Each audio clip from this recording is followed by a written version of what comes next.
Hey, good morning. This is going to be part one of a two-part video I'm going to do today, so it's not too long for you. I'm out here in the backyard with the cat. I finished my grounding, and uh, I'll give you the title for both videos, and then I'll try to paint the background of the picture that I'm making reference to for this video. It is "No Man is Going to Pay for Your Mistakes, Ladies," and most women only figure things out after they've hit the wall. All right. Now, there is some discussion in the manosphere, Red Pill Society, and the Men Go Their Own Way community of when a woman exactly hits the wall.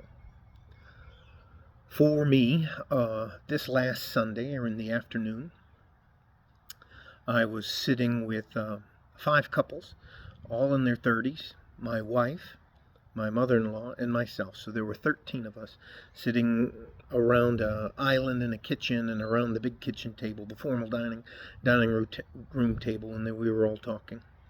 And I heard my wife talking to the ladies, and we had kind of separated probably after the first hour and a half into 2 separate groups. The guys and I were standing around the island, and the ladies were sitting around at the table. And I can hear my wife telling the ladies not to ask me any questions about what I think. And she told them because he's going to tell you the truth.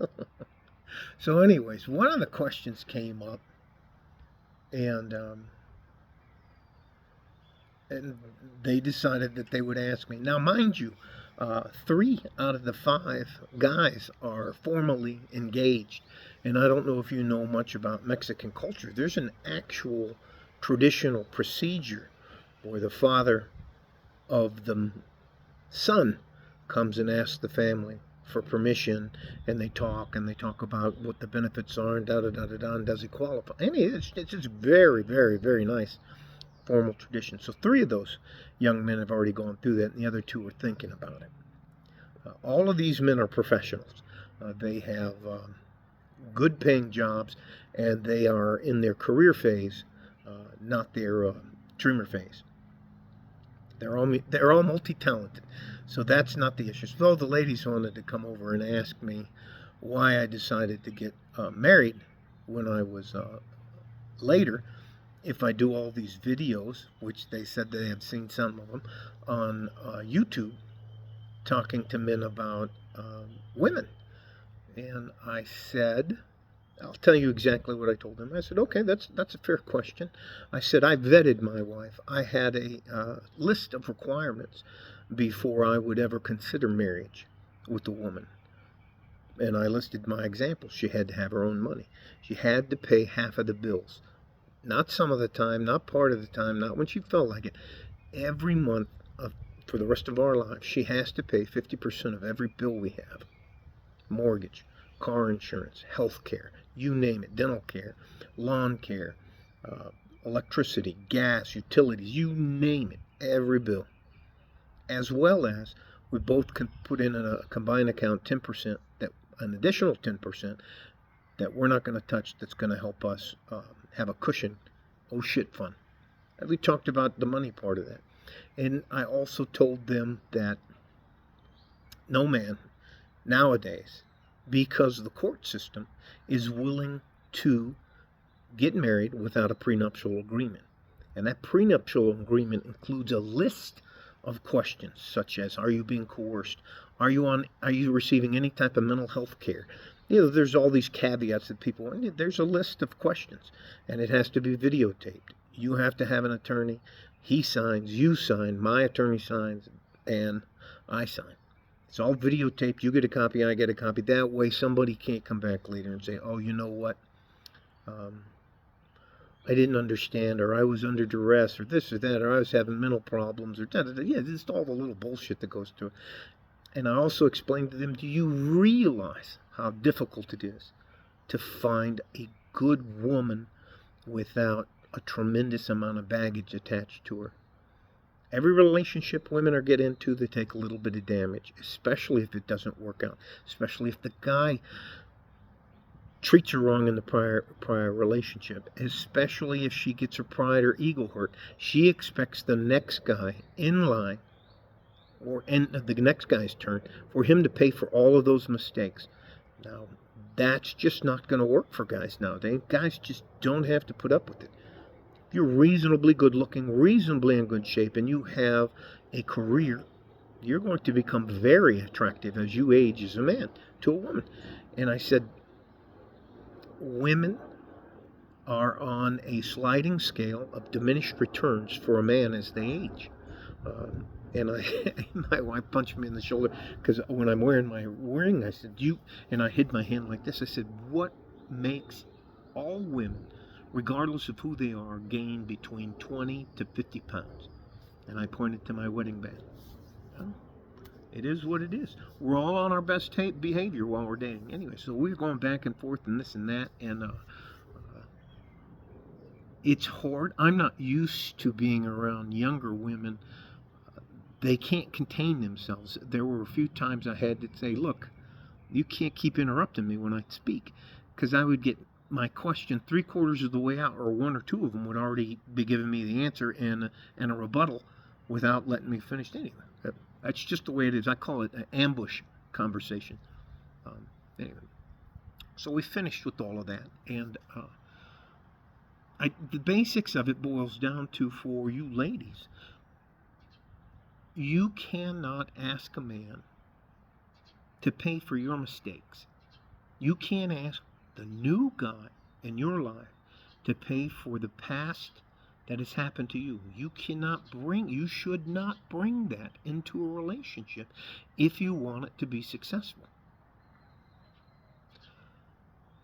In my opinion, men have far more to lose by getting engaged, getting into a long-term relationship, even living with a woman, than a woman has. With a phone call, a woman can start a shitstorm that'll roll through a man's life that's unstoppable in some cases. Can ruin his reputation. Women don't get in fist fights with guys. They're not going out there and they're going to fist fight you and beat you up or tell you this or that. What they'll do is they'll ruin your reputation as a man. They'll destroy your character.